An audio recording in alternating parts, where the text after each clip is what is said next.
Last week, we discussed how the International Classification of Diseases, 11th edition, how it sees narcissism and borderline.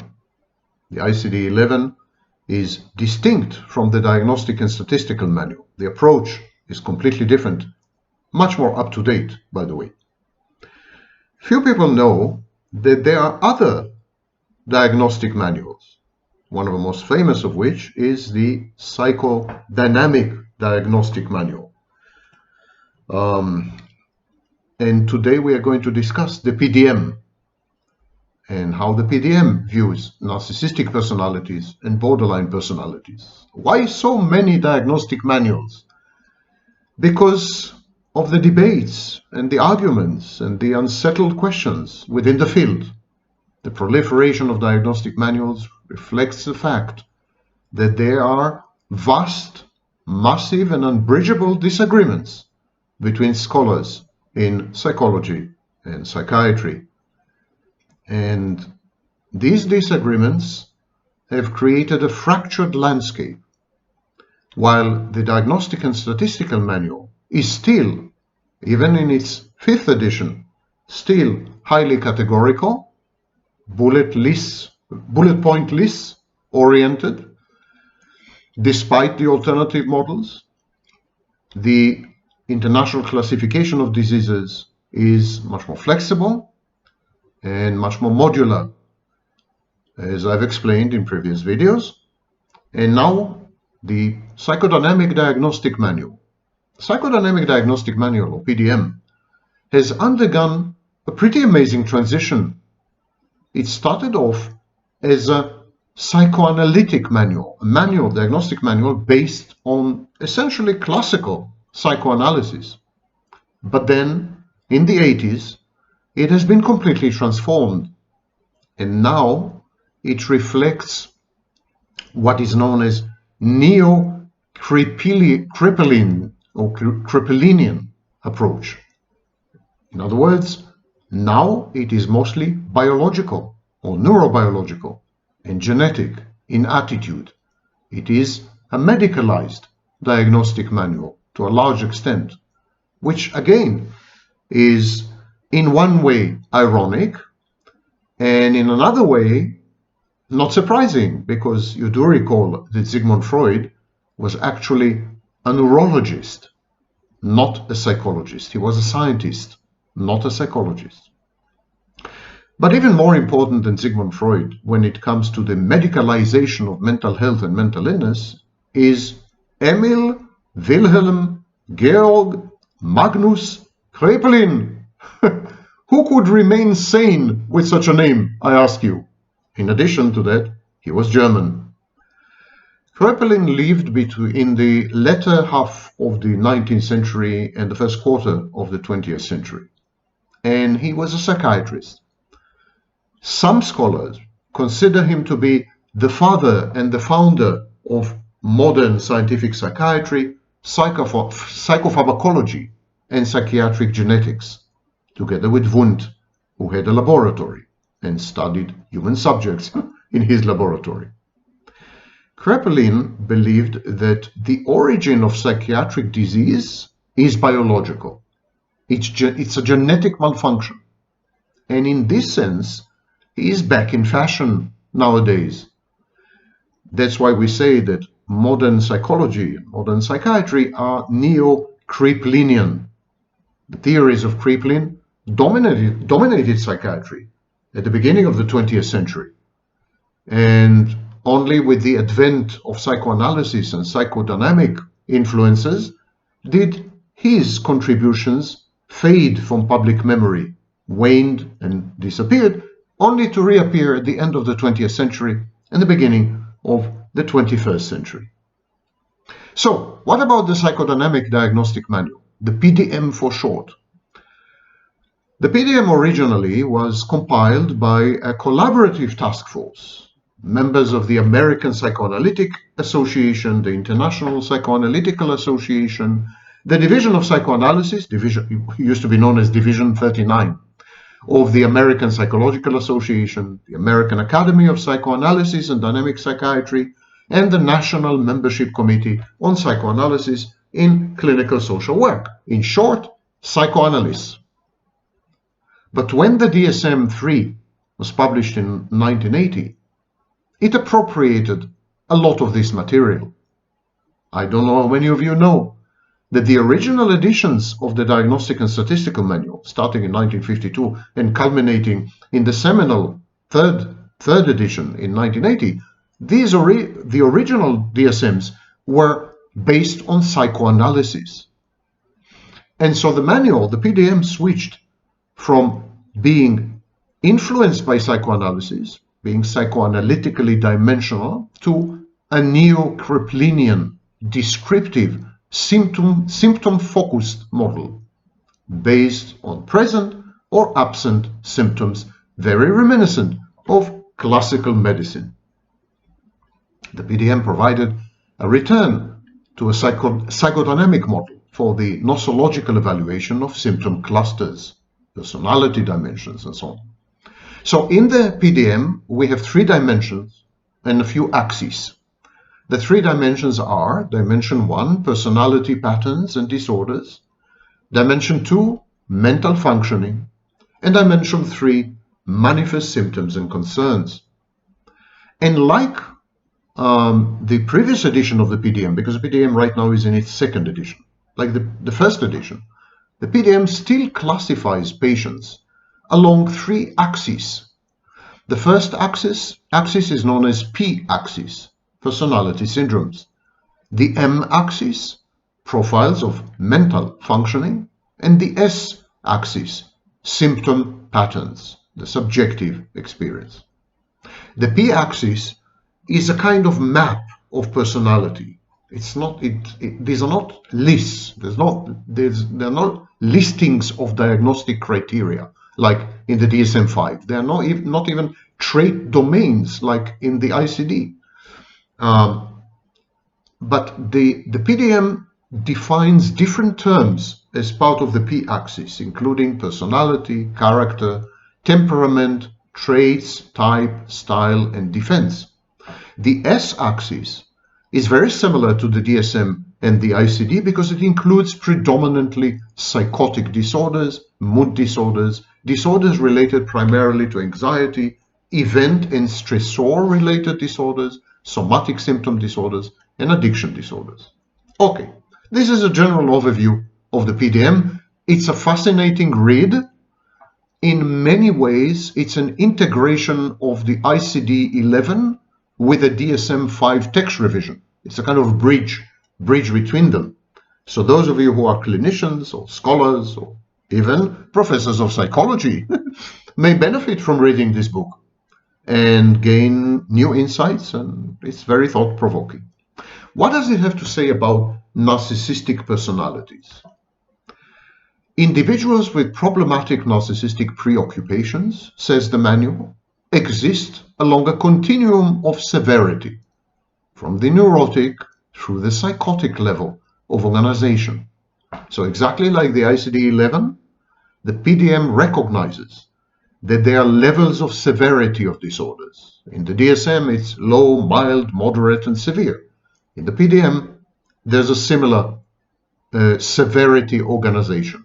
Now, mind you, in the ICD-11, what is known as the severe personality disorder is the equivalent of narcissistic personality disorder in the DSM.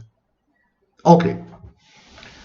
The PDM continues to discuss narcissistic personality by saying that toward the neurotic end of the spectrum, narcissistic individuals may be socially appropriate, personally successful, charming, and although somewhat deficient in the capacity for intimacy, reasonably well adapted to their family circumstances, work, and interests.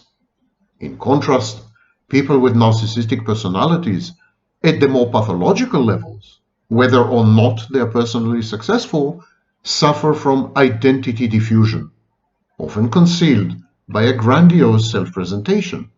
They lack an inner-directed morality and may behave in ways which are highly destructive and toxic to other people.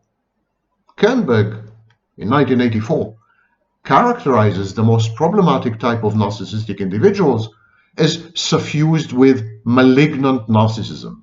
So narcissism blended with sadistic aggression.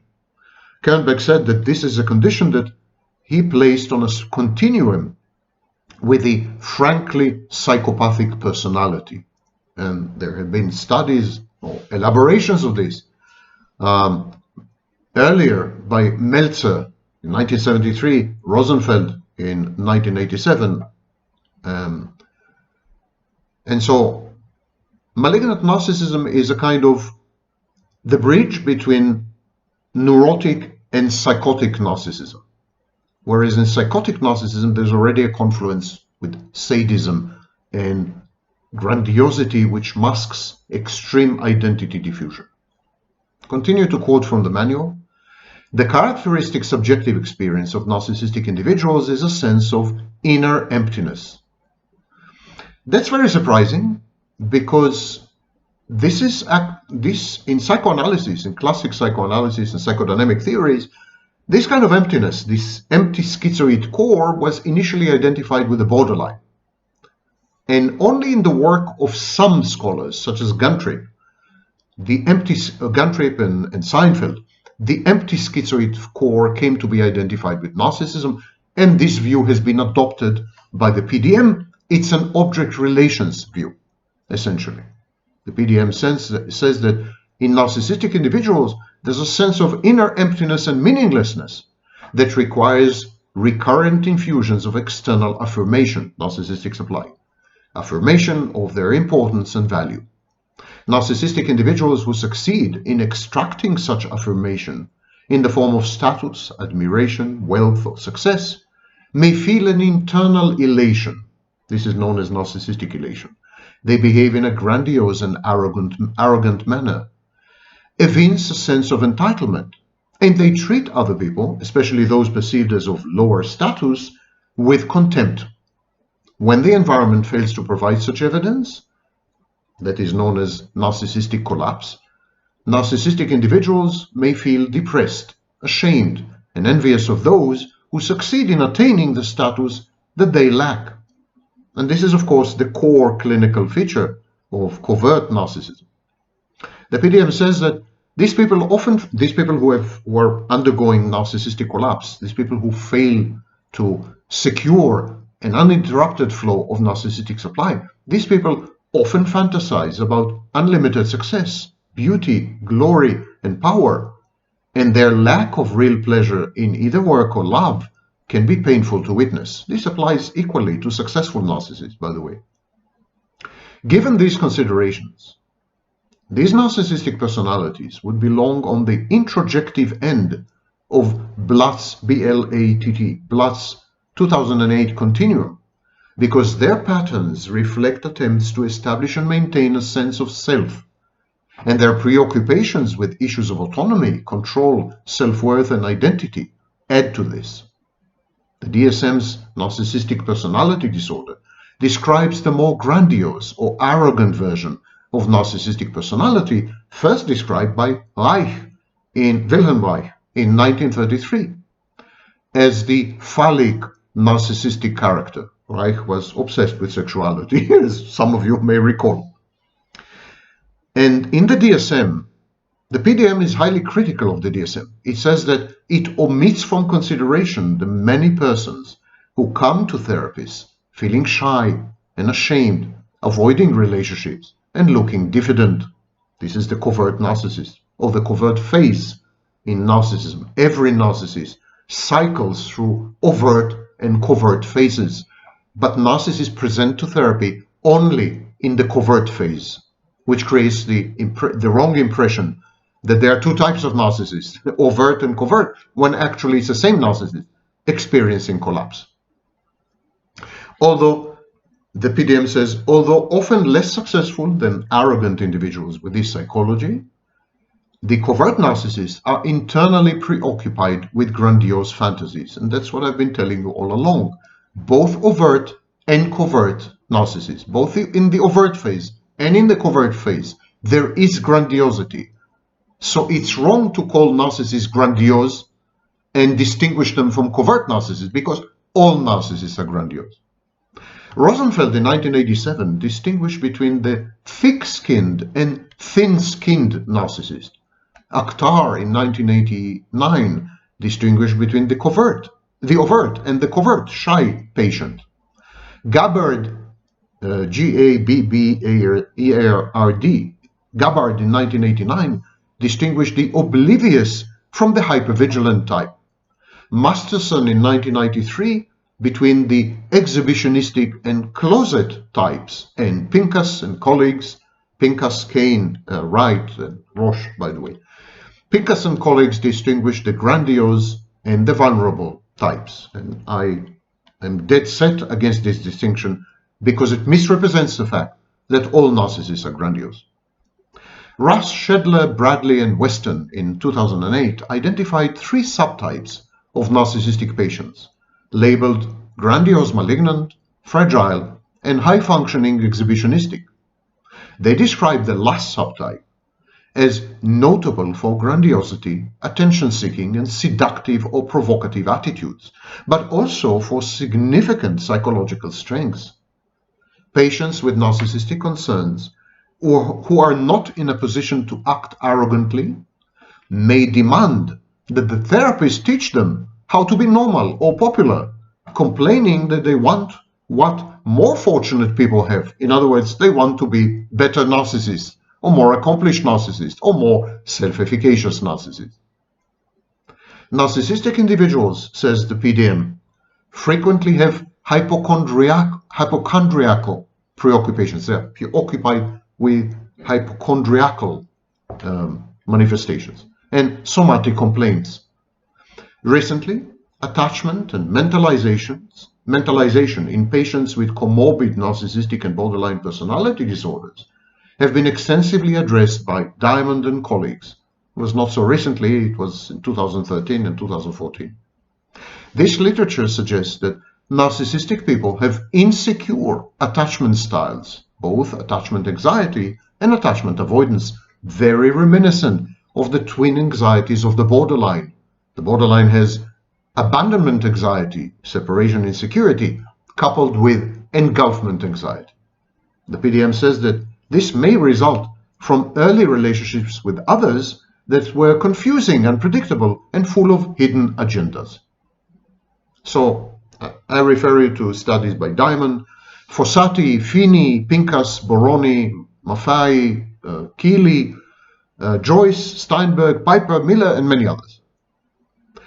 The PDM continues to say, under such circumstances, when the child is exposed to confusing, unpredictable, mixed signals, hidden agendas by the parent, and so on, under such circumstances, children may respond by divesting themselves of meaningful emotional investment in others, and by becoming preoccupied instead with themselves and their bodily integrity.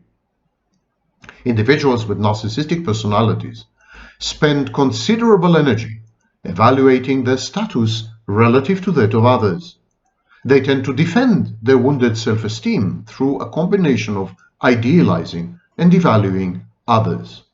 There are studies by Bradley, Haim, Weston, by the way, about 10-15 years ago regarding all these topics. So the PDM says, when they idealize someone, they feel more special or important by virtue of their association with that person. This is what I call co-idealization. When they devalue someone, they feel superior. Therapists who work with such individuals tend to feel unreasonably idealized, unreasonably devalued, or simply disregarded. Effects on therapists may include boredom, detachment, distraction, daydreaming, inability to focus attention or to track the therapeutic dialogue, mild irritation, impatience, and the feeling that they are invisible. Coley, in 2014, by the way, described it in a brilliant article. These therapists exposed to a narcissistic patient may also, especially if the wounds to these patients' self-esteem are apparent, may also develop parental feelings. Gazio in 2015 and Gordon in 2016 wrote about this. Gabbard in 2009 noted that A narcissistic patient, especially one of the grandiose and overt types, can be experienced as speaking at rather than speaking to the therapist, leaving the therapist unable to emotionally invest in the therapeutic relationship and to be a real participant observer. So the clinical literature on narcissistic personality disorder includes diverse speculations about etiology, the causation of pathological narcissism. And because there's a disagreement about the etiology, there's also a lot of disagreement about treatment recommendations and treatment options. Kohut in 1971 and 1977 emphasized empathic and attunement and exploration of the therapist's inevitable empathic failures. Kohut described periods in treatment when the patient idealizes the analyst, treating the analyst as a perfect and all-powerful parental figure. And Kohut called it idealizing transference. Kohut felt that during these times, the primary challenge for the therapist is to resist the temptation to confront this pattern too quickly. Kernberg in 1975 and a decade later in 1984, he disagreed. He recommended the tactful but systematic exposure of defenses against shame, envy, and normal dependency. Contemporary practitioners are more likely to adopt an integrated approach to working with narcissistic individuals, confronting defenses when they are salient and empathically attuning to underlying hurt and vulnerability when those feelings are accessible. Narcissistic envy can create a subtle fear of progress in therapy because improvement would reveal that there was originally something to improve. In other words, the narcissist self-defeats, self-sabotages, and self-destructs in order to not improve, because if the narcissist were to admit that something is improving, that there is some dynamic of improvement, he would have been forced to admit that he had been imperfect to start with. And also this would create an envy, internal envy. The narcissist would envy the improved good object. It's completely sick. It was Melanie Klein who first proposed that the dynamic of envy in narcissism is self-directed as well as other-directed. The narcissist envies the good object inside himself. So, the idealization of the therapist puts pressure on the therapist to be brilliant, but not to be so brilliant as to challenge or threaten the patient's intelligence by comparison, of course. Progress may thus be slow, but any improvement for a patient with a narcissistic psychology is valuable for both the patient and for those who relate to him or her. Like persons whose character structure is more psychopathic, narcissistic people may be easier to help in therapy in midlife or later, when their investments in beauty, fame, wealth, and power have been exhausted and disappointed, and when they have run into realistic limits of their grandiosity. In short, when they have hit rock bottom. So let me quote from the PDM regarding the key features of narcissistic personalities. Contributing constitutional maturational patterns, no clear data. Central tension and preoccupation, inflation versus deflation of self-esteem.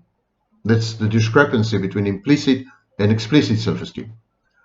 Central affects, shame, humiliation, contempt, envy.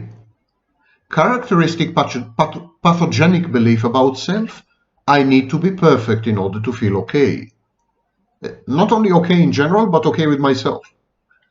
Characteristic pathogenic belief about others enjoy riches, beauty, power, and fame. The more of those I have, the better I will feel. And finally, central ways of defending against all these emotions, against the shame and the envy and so on.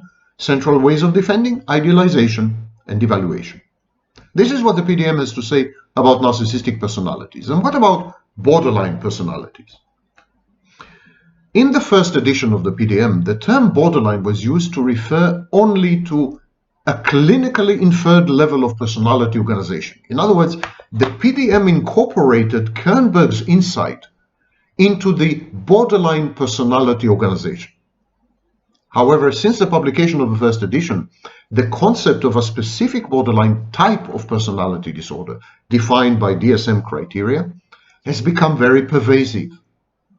So now, what the PDM, the second edition of the PDM, what they do, they try to somehow strike a compromise between Kernberg and the DSM, regrettably, because I think the right way to deal with borderline pathologies is the ICD, the way of the ICD-11, actually. But what the PDM does, it discriminates, it follows the solution offered by Kernberg. It discriminates between borderline personality organization and borderline personality disorder. Additionally, Schedler in 2015 and Weston and colleagues in 2012, they found that clinicians identify a construct of borderline dysregulated personality disorder that overlaps with the DSM's diagnostic construct of borderline personality disorder and with Kernberg concept of borderline organization. What Schedler and Weston have proposed, in effect, is that emotion dysregulation is the core of the borderline pathology. Today, this is no longer accepted. We used to think this way until recently. This is no longer accepted. And if you want a far more updated view of the borderline pathology or the borderline personality, I advise you to read the ICD-11 and to pretty much ignore both the DSM and the PDM. However, Kernberg's construct, the borderline personality organization, which he proposed amazingly in 1967, is a very valid point. And the borderline pattern in the ICD-11 is actually an amalgamation or an assimilation of Kernberg's BPO together with clinical features of what the DSM calls the disorder. In attachment research, says the PDM, scholars have identified a relevant disorganized, disoriented, or type D insecure attachment. And that is a work by Fonaggi, Target, Gergely, Liotti, Pasquini, Main, Solomon, and many others. I'm a bit critical of this approach. I have a video dedicated to this. Anyhow, this pattern is characterized by chronic long-term difficulties in tolerating and regulating affect and involves regarding attachment figures such as therapists as both objects of safety and objects of fear, causing the patient or causing the intimate partner, causing the borderline to treat people with a very confusing combination of desperate clinging, hostile attack, and dissociative-like states of detachment. Neuroscientific research, Fertag, Lenzenweger, Ehrman, Stanley, van der Kolk, and many others. So there was neuroscientific research of the borderline condition, and it indicated that early trauma can damage the capacities for executive control and for affective regulation. However, as I mentioned in another video, we now realize that not all types of trauma lead to a borderline condition. In the etiology of borderline personalities, there's only one type of trauma, actually. The trauma of neglect, the trauma of early childhood abandonment by the parent, the trauma of emotional or physical absenteeism. In other words, what Andre Green called in 1978, the dead mother. The PDM says that efforts to understand the psychologies of people with borderline personalities span decades and have been undertaken from many perspectives. The concept has always been seen as complex and multifaceted, and I would add, disputed. Scholars have viewed borderline personality in terms of reliance on splitting, projective identification, and other highly costly defenses, primitive infantile defenses. And that is exactly what Kernberg said in the famous article in 1967 when he proposed the borderline personality organization and emphasized it later in his seminal work in 1984. So borderline involves these primitive infantile defenses. And this creates problems in psychiatric management. Gunderson wrote about it, Singer, Main, Scoddle, Silver, many others. The disorganized attachment, first described by Fonaggi and others, is a facet of borderline personality disorder, but I have my reservations because I think it is defined in a way that it actually describes borderline personality disorder, not attachment problem. I have a video dedicated to this. And so what do we have when we say a borderline personality? What do we have? We have primitive defenses.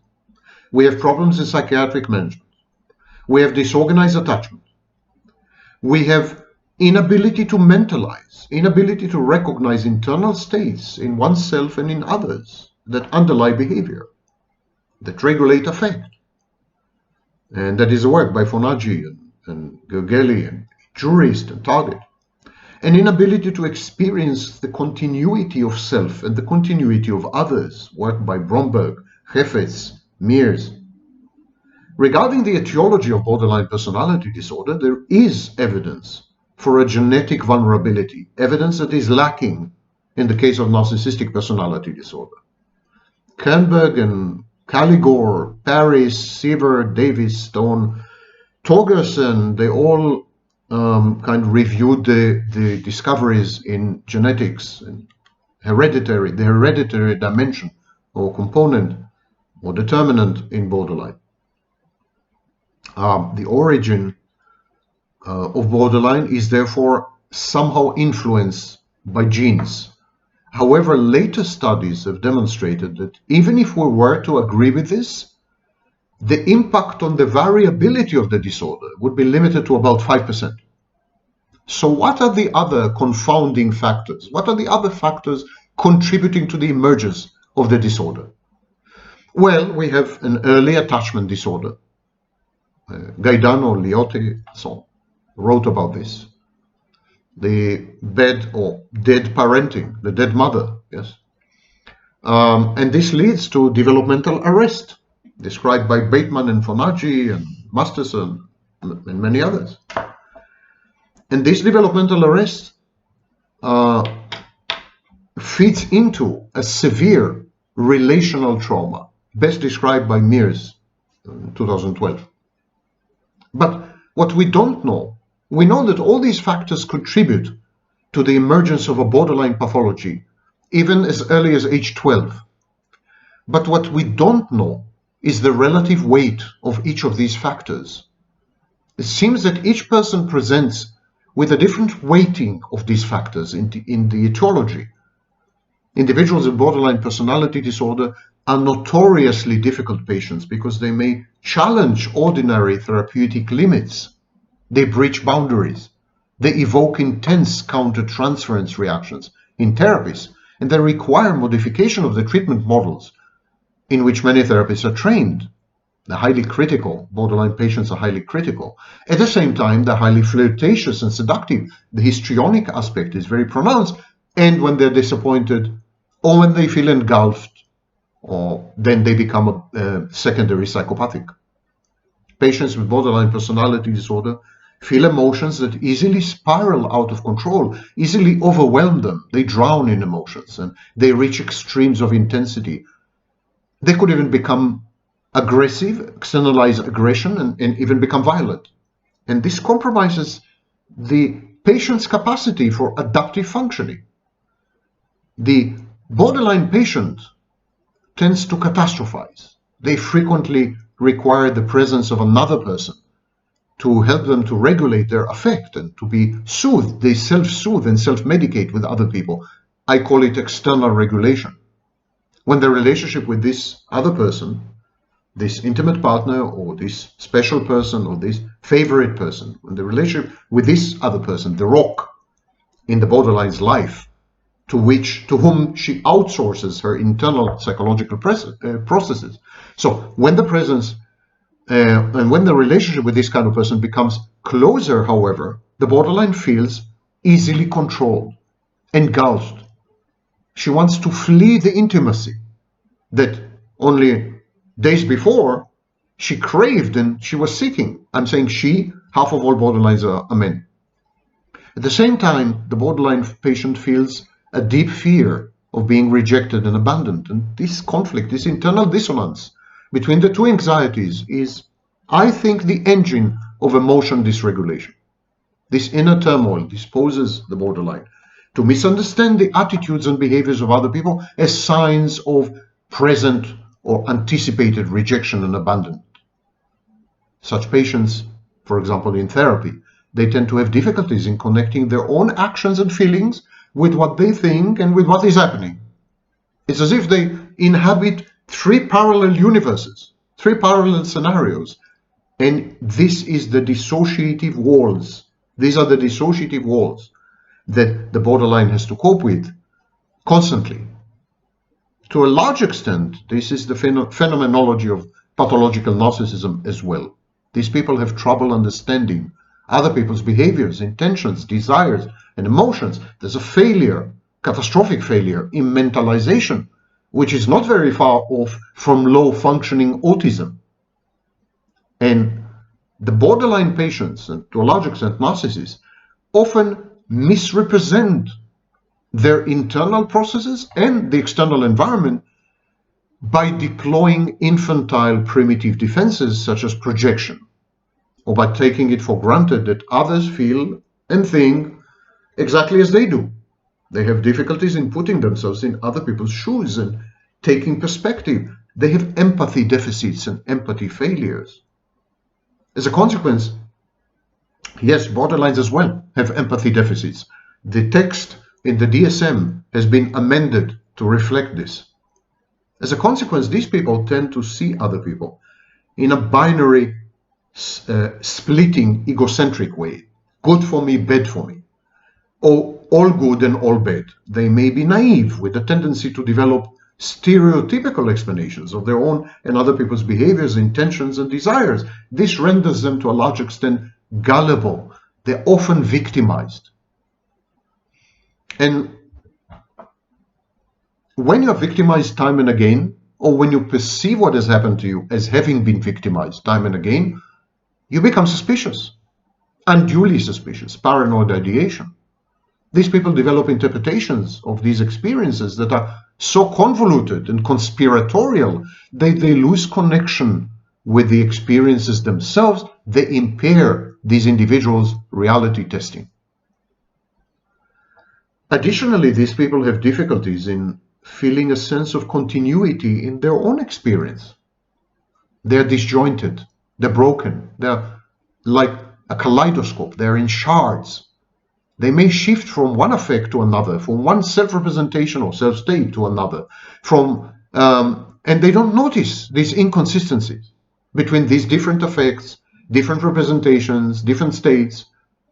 They convince themselves that they're the same, that there is continuity when there's none. As a consequence, they may feel disoriented by their own behavior, and this disorients people who are around them and are interacting with them.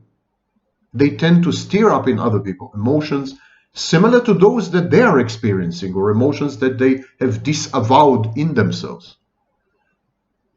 In other words, when you are with a borderline, and to a large extent with the narcissist, you are experiencing their states of mind, not yours. Borderlines tend to feel an inner void, and they may enter into dissociated trance-like states of consciousness. They may use self-mutilating behavior to soothe themselves. Often, borderlines report that these self-harming acts make them feel alive, allow them to reconnect with their bodies, drown the internal noise or dissonance or bad feelings. When this becomes too much, borderlines tend to make suicide threats or gestures. For this reason exactly, the inner turmoil, the inner tumult.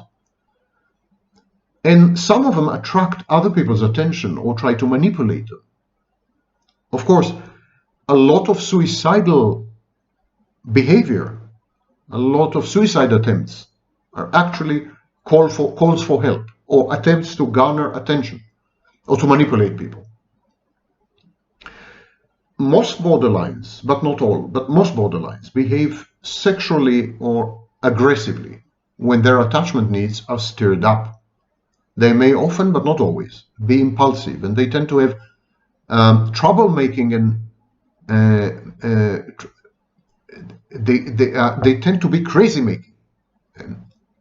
And other people may perceive them as troublemakers. They can't make or maintain long-lasting, gratifying, close relationships, and they can't hold stable, satisfying jobs. Their work lives look exactly like their personal lives. The general recommendations, especially in the PDM, in this Psychodynamic Diagnostic Manual, the general recommendations is to work with the individuals in the borderline range of severity in the following way. First of all, to try to diagnose borderline personality disorder.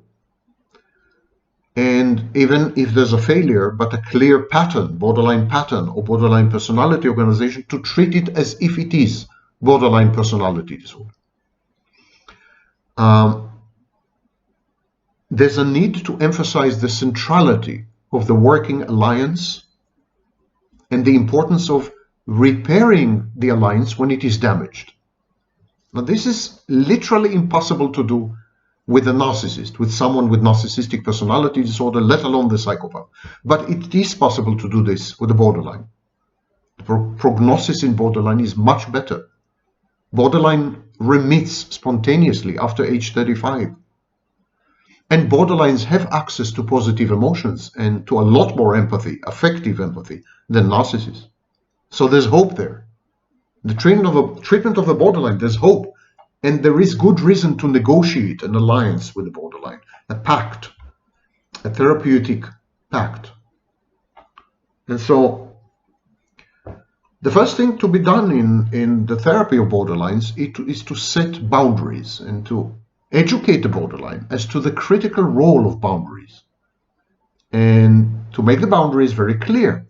Therapists must absolutely elucidate what's the limit of his willingness to tolerate the patient's rage and hurt, and how to maintain the boundaries.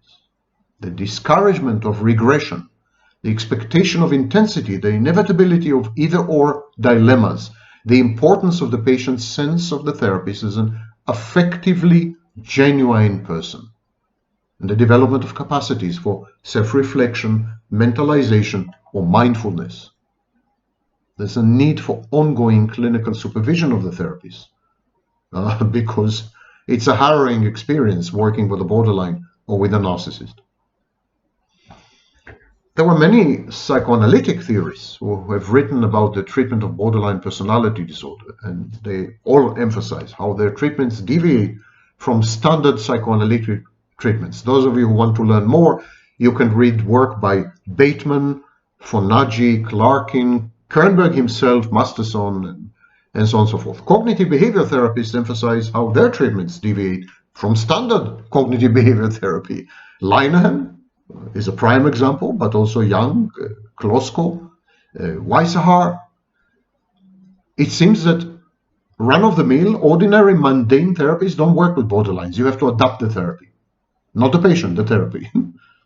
Okay, so what does the PDM says are the key features of borderline personality disorder? Start with contributing constitutional maturational patterns, congenital difficulties with affect regulation, intensity, aggression, and the capacity to be soothed and comforted. The central tension and preoccupation in borderline, self-cohesion versus fragmentation, engulfing attachment versus abandonment despair. What about the personality syndrome, the P-axis, you remember?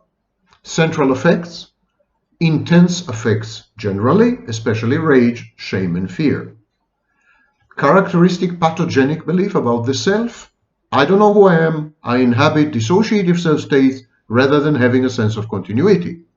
What are the characteristic pathogenic beliefs about others? Others are one-dimensional and defined by their effects on me, rather than by a sense of their own complex individual psychology. In other words, the borderline reduces other people to two-dimensional cardboard cutouts and judges them by their effects on her. They are equivalent of service providers.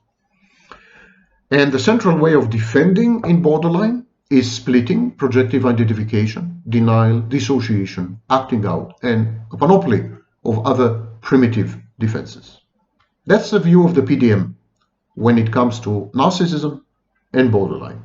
I hope you had as much fun as I did.